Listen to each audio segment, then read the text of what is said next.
Good day, and welcome to AZZ's second quarter fiscal 2026 earnings conference call and webcast. All participants will be in listen-only mode. Should you need assistance, please signal a conference specialist by pressing the star key followed by 0. After today's presentation, there will be an opportunity to ask questions. To ask a question, you may press star then 1 on a touch-tone phone. To withdraw your question, please press star then 2. Please note this event is being recorded. I would now like to turn the conference over to Sandy Martin of Three Part Advisors. Please go ahead.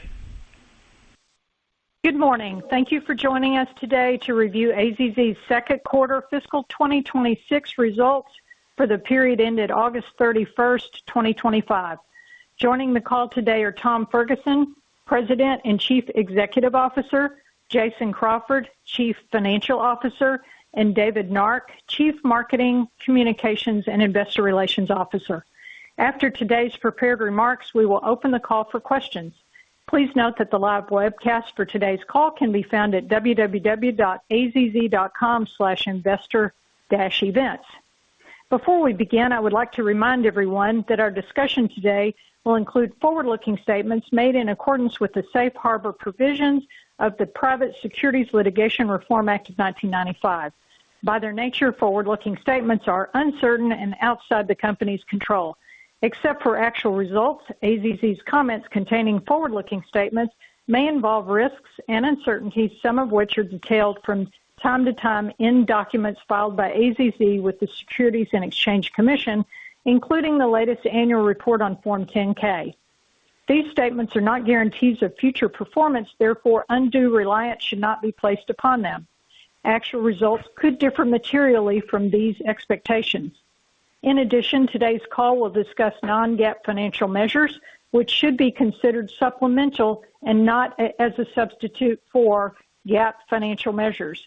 We refer our shareholders to our reconciliations from GAAP to non-GAAP measures contained in today's earnings press release.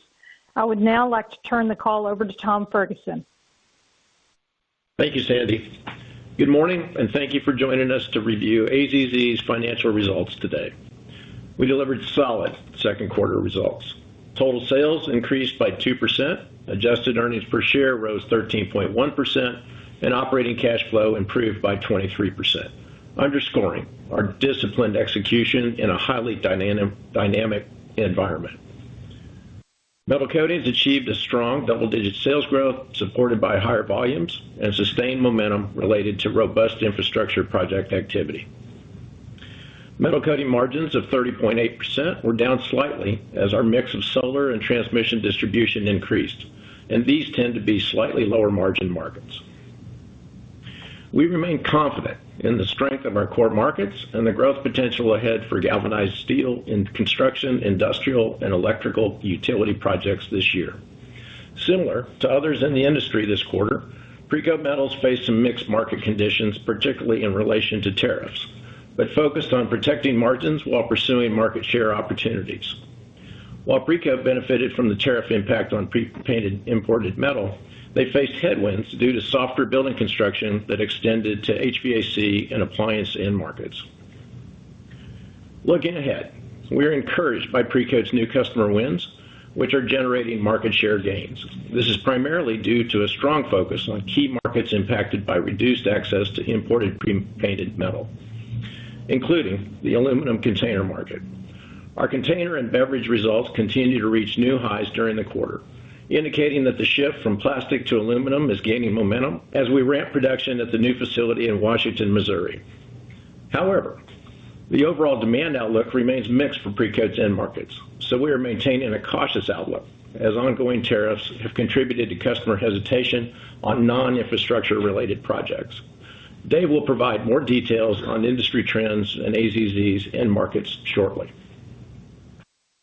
Consolidated adjusted EBITDA for the quarter was $88.7 million, reflecting a margin of 21.3%.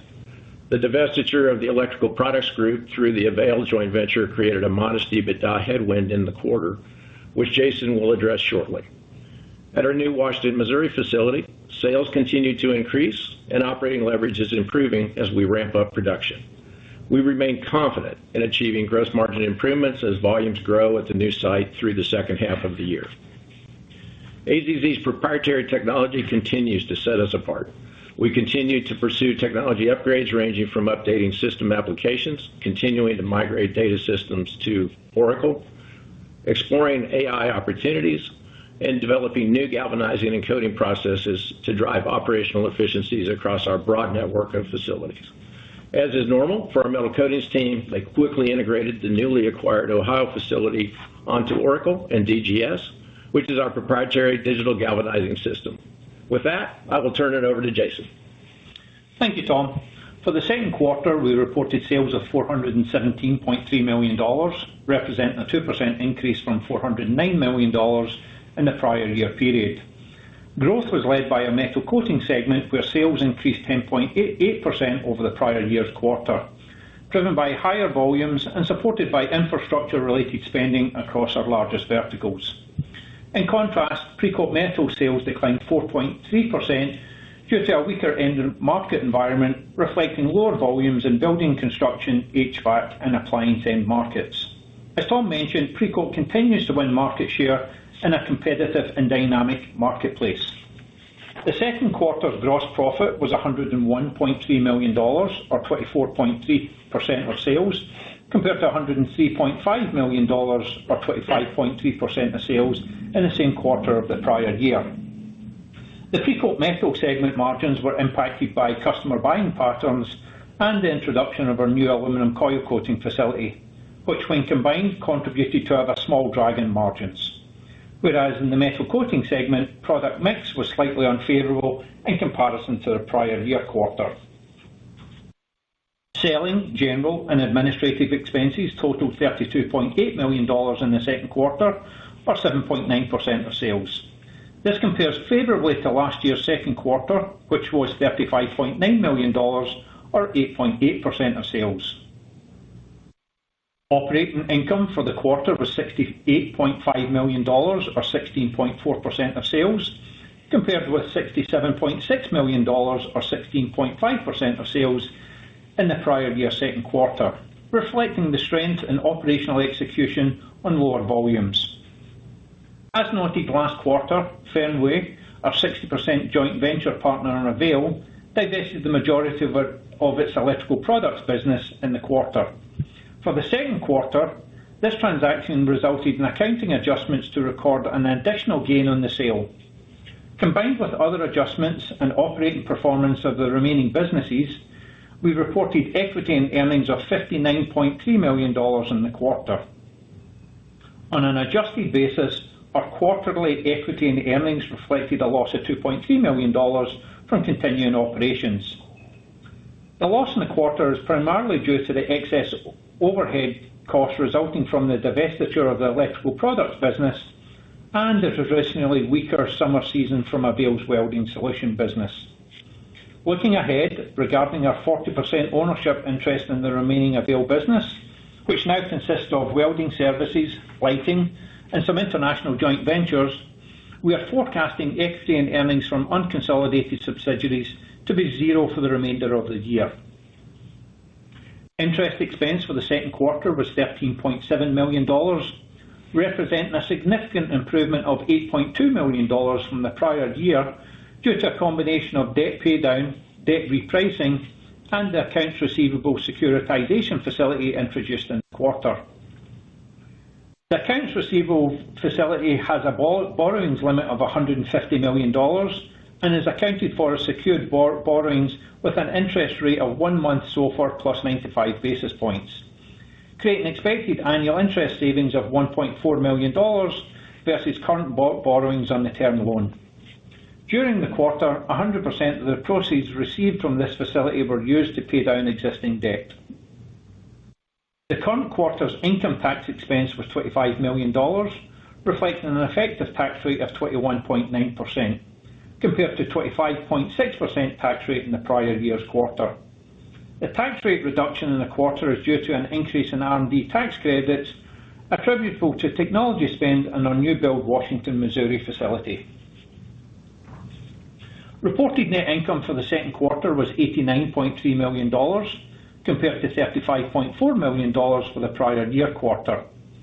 Since our non-GAAP measure for adjusted net income excludes, amongst other items, equity and earnings from the Avail divestiture of $61.6 million, AZZ reported adjusted net income of $46.9 million, or adjusted diluted EPS of $1.55.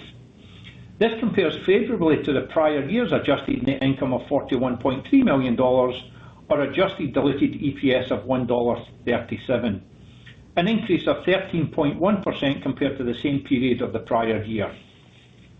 Second quarter adjusted EBITDA was $88.7 million, or 21.3% of sales, compared to $91.9 million, or 22.5% of sales in the prior year. Excluding the impact of equity and earnings, our adjusted EBITDA for the second quarter would have been $91 million, or 21.8%, compared to $90.4 million, or 22.1% in the same quarter last year. Turning to our financial position and balance sheet. For the second quarter, we generated cash flow from operations of $58.4 million. Consistent with our capital allocation strategy, in the quarter we invested $19.3 million in capital expenditures for the businesses, invested a further $30.1 million in the acquisition of our new galvanizing facility in Canton, Ohio, and increased our dividend payments to shareholders over prior year. With a slight pay down of debt in Q2, combined with our continued financial performance, our credit agreement net leverage ratio remained at 1.7 times, compared to 2.7 times in Q2 of last year. As communicated, we continue to maintain a disciplined approach to our capital allocation strategy, transitioning our focus to investments in organic growth and strategic M&A, while returning value to our shareholders through cash dividends and share buybacks, and maintaining our debt leverage in the target range of 1.5 to 2.5 times. With that, I'll turn the call over to David. Thank you, Jason. Let me begin with an update on the Infrastructure Investment and Jobs Act. As of August of this year, the Department of Transportation reported that 73% of IIJA program funds, totaling $319 billion, had been committed to specific projects, with approximately $177 billion already outlaid. Similarly, according to the Department of Energy website, 77%, or $74.9 billion, had been obligated to certain projects. Both agencies are expected to continue to announce awards for initiatives throughout the balance of this year. We believe that because the current legislation is scheduled to expire in 2026 and requires projects such as utility-grade solar to be completed by the end of next year, IIJA-related spending is having a positive effect on demand for our metal coating segment. We expect multi-year tailwinds associated with IIJA spending and will continue to monitor discussions regarding potential reauthorization beyond 2026 once the government reopens. During AZZ's second quarter, we continued to see infrastructure, non-building, and civil works projects as a bright spot, offset by softness in non-residential and residential building construction. Reported end market sales for AZZ were up, including utilities up 19%, consumer up 7.6%, while construction sales were up by less than 1% as compared to the same quarter last year. As noted today and in prior quarters, end market growth in utilities is elevated due to IIJA-related project spending, particularly solar, transmission and distribution, and data center projects. As Tom mentioned, the transition to aluminum packaging in both the food and beverage sectors remains a significant growth driver for AZZ. Our container end market has sustained strong momentum this year, supported by continued ramp-up of the production at our new Greenfield facility in Washington, Missouri, and recent share gain activity. While we have seen increased opportunities from tariffs associated with imported pre-painted aluminum and steel, weakness in both non-residential building, particularly commercial, office, and retail construction, as well as residential building, has created some divergence in our construction end market sales. However, our teams remain well-positioned to execute through the balance of the fiscal year, and we are approaching calendar year 2026 with measured optimism. With that, I will now turn the call back over to Tom. Thanks, Dave. We continue to see a strong pipeline of project-related activity driven by megatrends such as energy transition and the growing demand for electricity generation to support the rapid growth of data centers. Grid modernization, transmission line expansion, and the integration of multiple energy sources will fuel further demand at our plants. As the country continues its journey to reindustrialize, the AI boom and cloud expansion are driving massive data center projects and infrastructure development. With higher interest rates lasting longer than anticipated, new housing development and related supporting projects remain muted. Public infrastructure spending tends to be less sensitive to interest rate fluctuations, as it is often funded through grants, bonds, or supported by subsidies. Overall, we anticipate and have planned for a multi-year tailwind in infrastructure spending, particularly in energy and power generation capacity, despite the potential for continued pressure on residential construction. For our 2026 fiscal year, we are reiterating guidance for total sales, EBITDA, and adjusted EPS. We anticipate that our sales will be in a range of $1.625 billion to $1.725 billion. Adjusted EBITDA will be within the lower half of the range of $360 million to $400 million due to the lack of Avail equity income as they continue to transition without the electrical products businesses.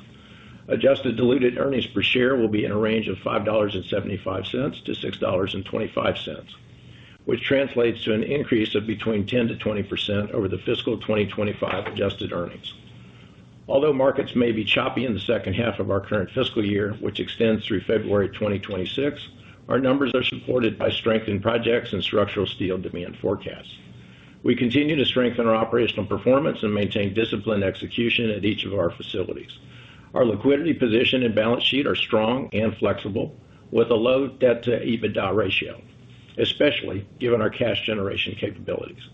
We remain well-positioned to pursue strategic growth opportunities, including our other capital allocation strategies, as we have already discussed. Finally, industry consolidation presents ongoing opportunities for our company, and we are actively evaluating bolt-on acquisitions that are strategically aligned, fit our integration playbook, and extend our market leadership in metal coatings.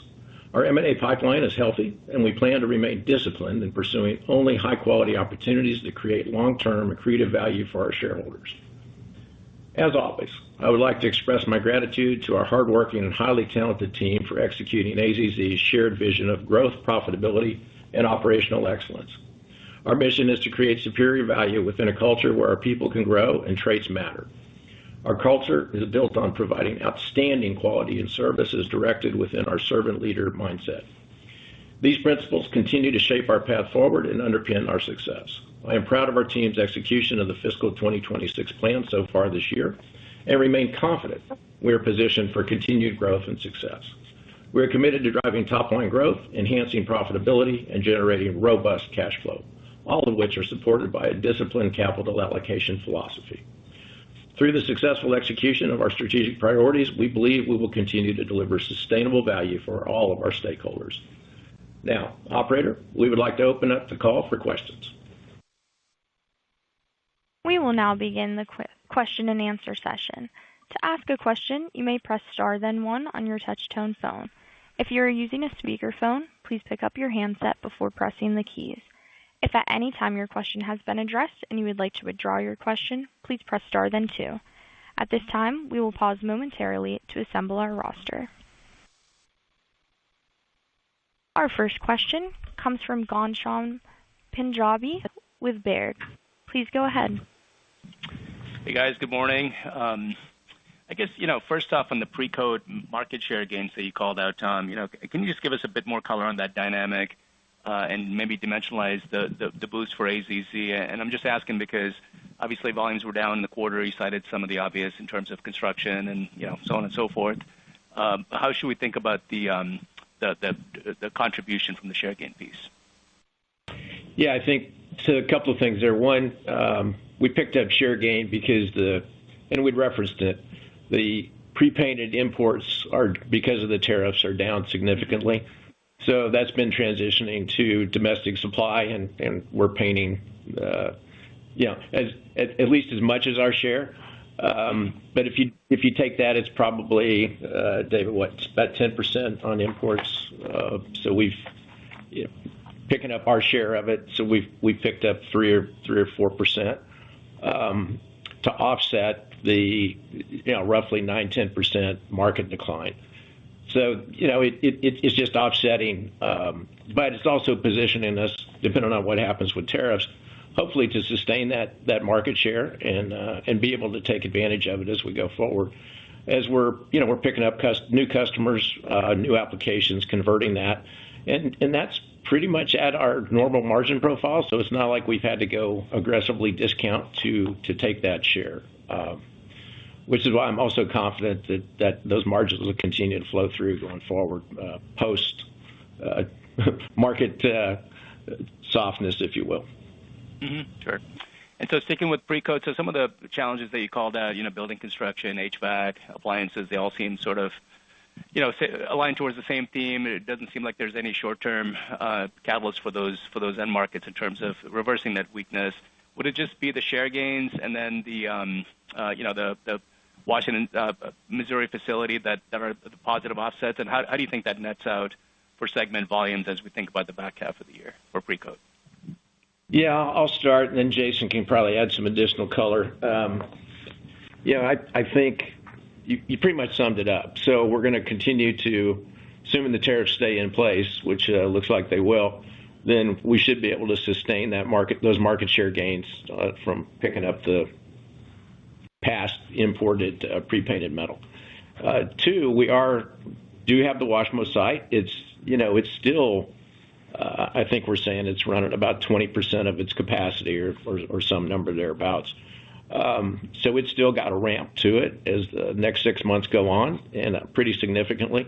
So that's opportunity, and that is where there's strong demand in that aluminum container market. That's our sister facility to Washmo, which is the St. Louis, which has 2 lines, is doing really well because of the high demand in that market. So, as I look at it, I think, and then the third piece is we're also aggressively going after other conversions and chasing things. So any kind of rebound in construction, and I think we're seeing some signs of that. We had a big customer, we had a lot of customers at our annual golf tournament, and they generally feel like things have bottomed and starting to come back up in certain areas of the country, particularly. So we feel good about what we're doing, and I'd also commend the Precoat team. They've adjusted their operating and shifts and times and capacity. We're retaining capacity for the upturn that we hope to have as the year goes on. But also, as we talk about our variable cost structure, they've been able to adjust that pretty quickly. And I know this is about Precoat, but I'd say the metal coatings side has done that outstandingly well during that same time period. Okay, very good. Thank you. Jason, did you want to add any? No, I think the only other thing you could potentially add there is that when you think about the construction, it's certainly having an impact on the HVAC and appliance, but very minimally so. If you look at those 2 businesses, they're actually doing reasonably well. And quarter to quarter, there's an impact in terms of inventory levels and model changes, etc. So don't necessarily see them as being as much of a drag in comparison to the construction market. Well, and I'll also add in we had a good solid September, so we feel good as we've kicked off the third quarter. So kind of in line with the fact that a lot of the Precoat customers are feeling like the corner's starting to turn. Fantastic. Thank you so much. Thank you.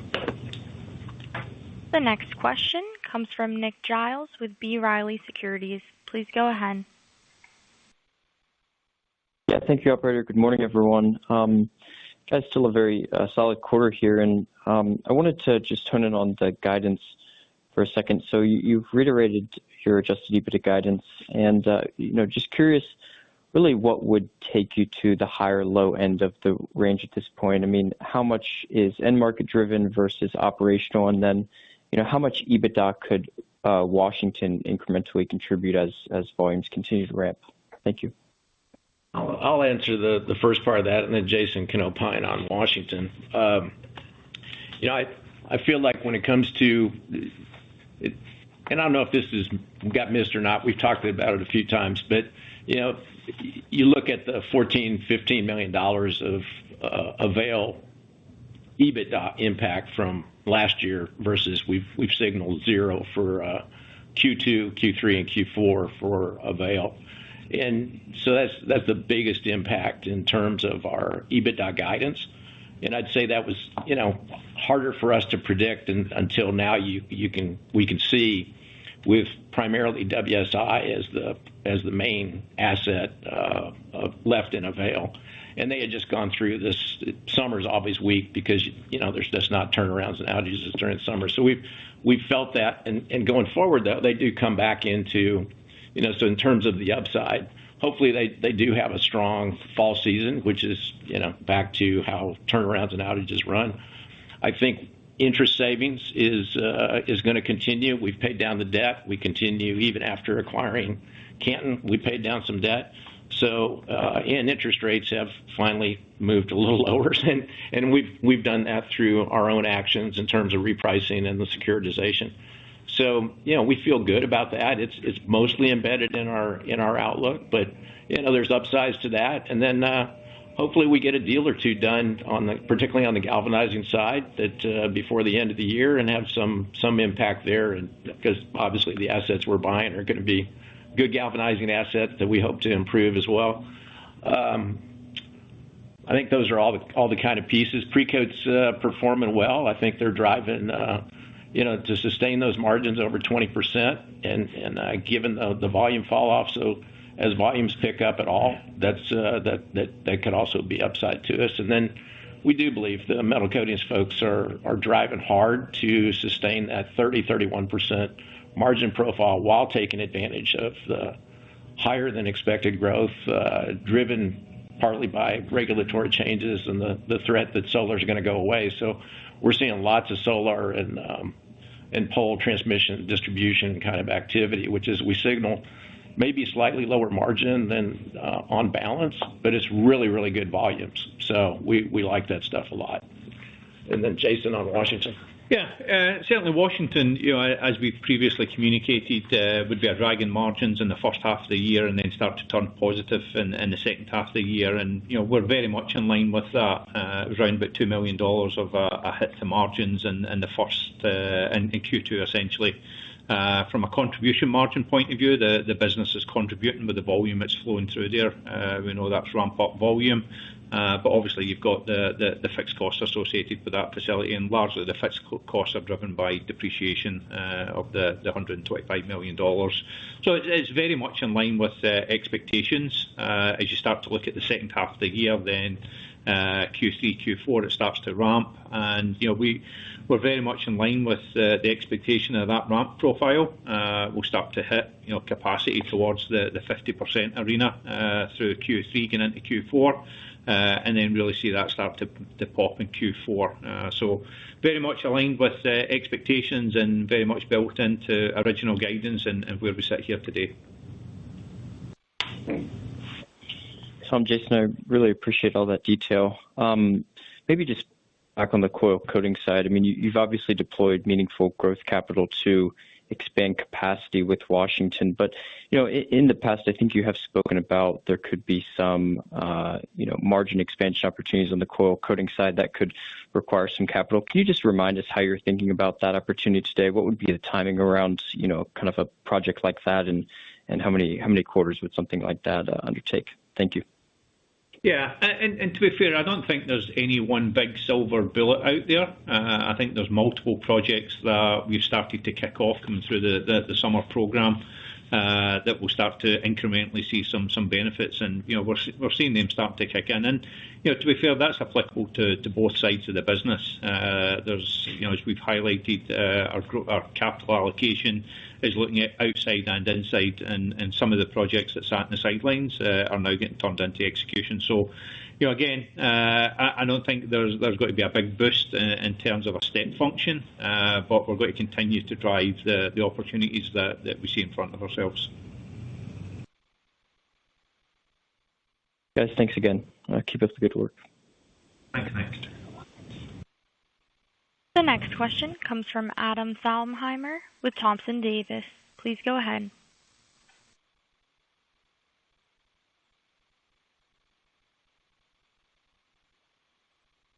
Hey, Adam, we can't hear you. You might be on mute. Pardon me. We have Timna Tanners with Wells Fargo. Please go ahead. Hey, Timna.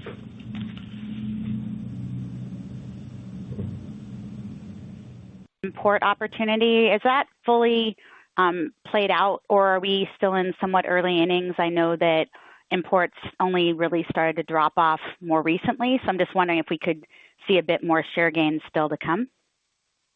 Yeah, it's really early innings. I think probably a couple of months of that. So, and that should have a good tail to it. It just it takes time to ramp up the domestic capacity, change project sourcing and things like that. So we feel good about that. The balance of the year, I'm not sure it's fully embedded in our forecast. Jason would probably disagree with me. He probably believes it is fully embedded.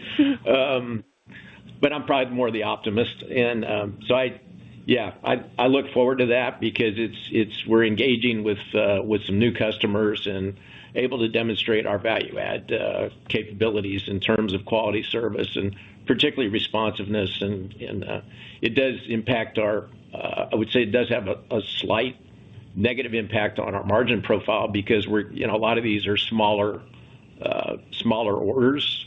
And we're winning them because we can turn them quickly and give them whatever kind of color combination that they want. So we really look forward to that continuing to grow and be able to sustain it regardless of whether the imports come back up or not. Gotcha. Okay, thank you. On the Washington ramp up, are you seeing any impact of reduced substrate because of the Oswego fire? No. I mean, certainly not from our point of view at this point. Obviously, there's one customer that supports that facility, and quite frankly, our production ramp is ahead of plan. Yeah. And we're executing with the material, and we were out at the facility a couple of weeks ago, and it's really starting to look like a coil coating facility versus a showpiece that a lot of the analysts had saw a couple of I guess 6 weeks ago or so. So I think we're in very good shape from that executing through the end of the year. Yeah, there's a lot of aluminum sitting in that on that floor now. So. Gotcha. Okay.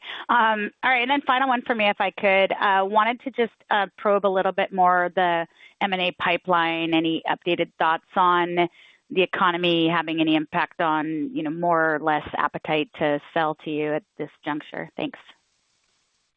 Yeah, I think we're working a couple of the typical bolt-ons for galvanizing, and it's one of them was actually a process, so we know that one will go forward. We can never quite predict. We tend to believe we're always going to be a strong contender for those, and then we've got a good game plan once we do acquire them, as we just did with Canton, almost immediately ramping it up to our margin profile. So I look forward to that, and we're going to be as aggressive as we need to be. Not seeing a whole lot shake loose because of it, which is actually a little bit surprising. We were hoping to see maybe one of these multi-site galvanizers decide to go on the market, but we haven't gotten any indication of that at this point. And then on the pre-coat side, there's a couple of things out there. I think it's probably as much in our control as they can be. But once again, the market hasn't seemed to cause them to want to move any faster than they were before. So, but it's a good pipeline. I think we've got 9 good opportunities that are in various stages, not to mention a long list of other ones that we remain in contact with. So I'm hopeful we get something done before the end of the year, and maybe more than one. Okay, thanks again. The next question comes from Adam Thalhimer with Thompson Davis. Please go ahead. Morning, guys. Can you hear me now? We can. Great. First one, within pre-coat, I think there's also a negative impact from tariffs that possibly offsets the positive impact. I was just curious if you could walk through that, Tom. I'll let David do it. Yeah, I think as But you're right. as you look at the overall market for imported steel, Adam, we know that the pre-painted imports are down 23% this year. That has been a bright spot or a tailwind for Precoat because that means there's less competitive pre-painted steel coming in. But offsetting that, the bare galvalume market's been down about 50% due to the tariff impacts. So that's really the difference in the numbers and why Precoat was having some headwinds this year, because normally that imported bare is volume that they would be the natural source to be selected to quote and coat that product. So, but as Tom mentioned, we think that our customers are telling us things have bottomed out. They did buy ahead and placed orders ahead of the tariffs and have been working through the inventory that they've had on the shelf, and we look forward to things turning around later on. Yeah, I'd add that the tariff impact is really driven, as David mentioned. It's just the uncertainty. So you've got projects being deferred, delayed, and I'd say it's a combination of tariffs as well as the lower interest expectations, as we had noted. Interest rates have stayed higher from the Fed longer than I think a lot of people anticipated, and now with the government shut down, who knows what the next step is. So I think that's just created hesitancy on non-infrastructure projects versus what you see on the metal coating side, where those infrastructure projects are going forward, and if anything, on the solar stuff, it's accelerated. So, on one segment, it's a positive. On the other segment, it's mixed, as you said, and probably more negative than positive in the aggregate for Precoat. Okay. That makes sense. And then second question for me, I was curious on your confidence in no further losses from Avail. I'm just curious if, just to be conservative, if we should model a slight loss in Q3, and then where they are in the process of monetizing the remaining businesses. Yeah, and we're very much aligned that now you got a subscale piece of business, which is really three pieces. WSI forming by far the largest in terms of sales, but not in terms of contribution margin. Then you got a lighting business, which is a nice little business that I think they'll get that transacted, hopefully this year.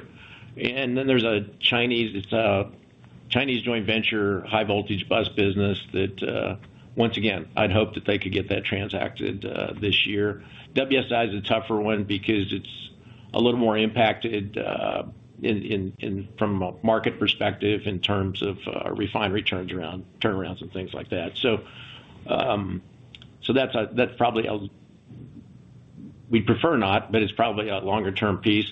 In terms of the Q3, you could. I'd say it's hard for us to predict because Q3 should be typically is the fall season and tends to be a stronger one for WSI. On the other hand, as Jason alluded to, they are carrying more overhead that they can't get at while the TSAs with nVent are running. So, on balance, I think we're pegging it at zero, and I'd say it's more likely slightly negative in Q3. The risk is probably more negative in Q3 than the upside, and then Q4 they go into the winter, but hopefully some of these other things transact. And the only thing I would add on top of that, Adam, is they've started to digest the TSA and they've started to accommodate the infrastructure that they need to support that. So we are starting to see some moves in terms of realigning their corporate overhead costs. So you should get that pick up getting into the second half, and then as Tom mentioned, the seasonality impact of the WSI business. Good color. Thanks, guys. Sure. Again, if you have a question, please press star then one. Our next question comes from Mark Reichman with Noble Capital Markets. Please go ahead. Thank you. Just a couple of questions. On interest expense, when we published at the end of September, we took our interest expense numbers down. I think we were kind of landing around $49-50 million for the year. And of course, the second quarter came in a little higher than our revised estimate. So I was just kind of curious, your guidance hasn't changed, but in the past, your guidance had included $55-65 million of interest expense. What would your expectations be for interest expense for the full year of 2026, for the fiscal year 2026? Yeah, I mean, I think the part in terms of the interest and picking up some favourability, given that we've reduced our total debt through the Avail transaction. As you look at our interest expense in the quarter, then we certainly picked up some favourability, but it was more towards the back end of the year, the back end of the quarter, given the repricing the term loan and the introduction of the securitisation. So I would say as you look at our quarter in Q2, that's got to improve in Q3 and Q4, obviously through the cost of debt. And then we will continue to pay down debt through the second half of the year, excluding any impact from M&A or any share repurchases. And the second question is the SG&A in 2025 ran about 9% of sales. It was 8.2%, I think, in the May quarter, but dipped down to 7.9% this quarter. What are your expectations for well, I guess, is as a percentage of sales the right way to look at it, or what would your expectations be for the remainder of the year and maybe kind of an ongoing, percentage? Yeah, I mean, I think that 8% number is fairly representative. Obviously, seasonality kicks in the back half of the year, or certainly in Q4, where obviously SG&A is a little bit more of a fixed cost. So the number that you're seeing in Q2, there really isn't any great pluses or minuses away from that through the end of the year. So it's got to be more of a fixed number versus a fixed percentage as you look at Q3 and Q4. Okay, and just one follow-up to Adam's question on the equity and earnings of unconsolidated subsidiaries. So we originally had like $1.4 million in the third quarter, and I think $774,000 in the February quarter. So what I heard from you is basically zero in the third quarter and kind of maybe modestly positive or close to neutral in the fourth quarter for that. And that would be Avail, obviously. Yeah. I mean, our guidance is zero for both. And, I think some of the discussions that we've been having is there's certainly a sensitivity around about that. We're going to get it wrong. We're going to get it slightly wrong in the upside or the downside. I would say in Q3, it's probably, if anything, it's slightly wrong in the upside and then slightly wrong in the downside. The seasonality for the WSI business has got to kick in Q4. So, the determining factor in Q4 is going to be how quickly they can ramp the overhead costs to realign to the current business.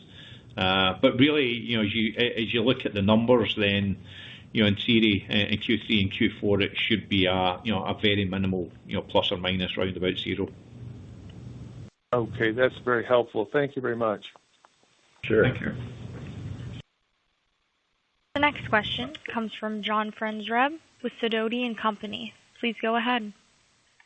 Good morning, guys, and thanks for taking the questions.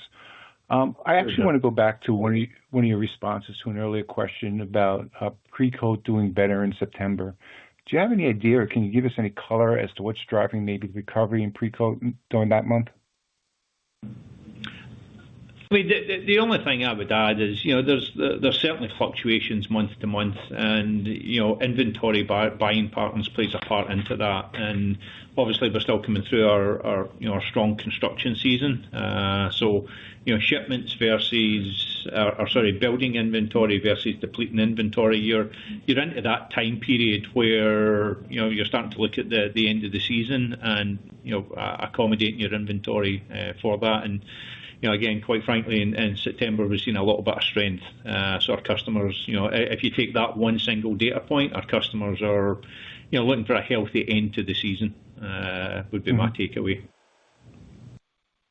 Okay, great. And also, it also sounded like that maybe demand in the Washington facilities is maybe a little bit better than you expected. Can you kind of remind us or update us as to what the revenue contribution is in Washington that's embedded in your full year revenue guidance? Yeah, to be fair, we've not went into that level of detail, and there's still a lot of variations to take place, and quite frankly, we've got a sister facility in the St. Louis area, and we'll use some of the volume from that to help ramp, etc. So it's not a black and white just looking at that single facility and how it's going to play into the overall results. There's still a lot to play out here. We started the production in April, and we're certainly progressing very, very well. But equally, we're cautious just in terms of what could be around the corner. So really don't know if it's specific numbers round about it, but what we have built into the guidance, we're sitting here very comfortable with those numbers. Okay, fair enough. And one last question, if I may. Zinc prices have rebounded sharply from their bottoms early in the spring. Just maybe some thoughts or commentary on what you're seeing in the zinc market that might be helpful for us. Sure. Yeah. First thing is, we have seen that, which usually makes opportunities for not that we base our price off of cost. We're very value pricing oriented. But usually when zinc's going up on the LME, customers understand that's going to start to affect prices, so that creates some opportunities. Two, we've got 6 to 8 months of inventory in our kettles, so it doesn't have much impact on our margin profile, the balance of the year, our cost of zinc, the balance of the year. Yeah, but clearly that will start to color how we look at next year, and as we're entering the process to put our plans and budgets together for the next fiscal year. But generally, I think it's going to continue up, but I'm not sure. I'm not sure we're going to. Usually, when things start to change, when you see some spikes, and this has been more of a gradual increase, and generally that's very manageable for us. So. Minor impact on our outlook in metal coatings for this year. Clearly, as we start to put our plans together, it'll be a talking point as we talk about however we end up guiding for the next fiscal year. Great. Makes sense. Thanks for taking my questions. Appreciate it. Sure thing. Thanks, John. The next question comes from John Bratz with Kansas City Capital. Please go ahead. Good morning, everyone. Good morning, John. Tom, a couple questions. On the metal coating business, you completed the Canton acquisition, I think July 1st. How much of a contribution did Canton have in terms of revenues in the quarter? It's revenues in the quarter, $2 million, and a few $100,000 of contribution margin. Okay, good. And it was only 2 months in the quarter, so Yeah. We'll see a full quarter next year going forward. That's right. Okay. And secondly, on the margin profile for the metal coating business, it's been very, very good over the last couple of years, and absent any significant change in zinc prices or the economy and so on, is that range that you provided in terms of adjusted EBITDA margin for that segment, is that that lower end of the range, is that still relevant? Is there a point where maybe you feel comfortable raising that lower end and getting closer to the 30 to 32%, something like that? Absent any significant economic changes. Yeah, we tend to. We haven't seen that 20, the low end of that, or even very much.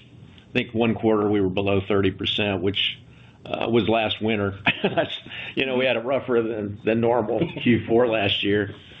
So that was probably the only time in a while we've seen below 30%.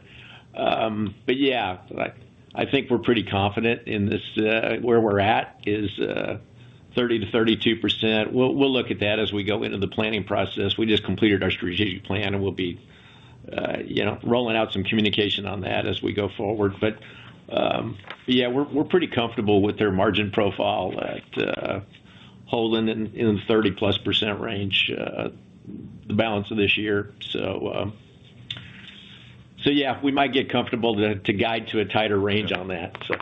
Okay. All right. Thank you very much. Sure thing. This concludes our question and answer session. I would like to turn the conference back over to Tom Ferguson for any closing remarks.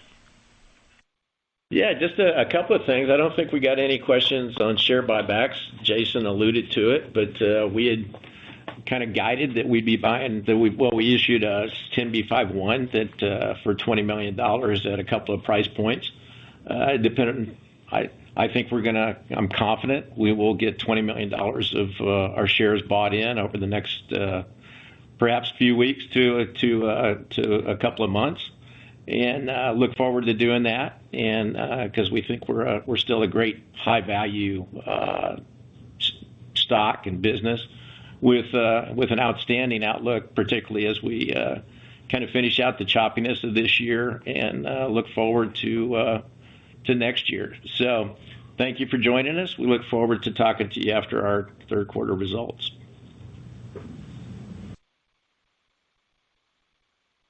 The conference has now concluded. Thank you for attending today's presentation. You may now disconnect.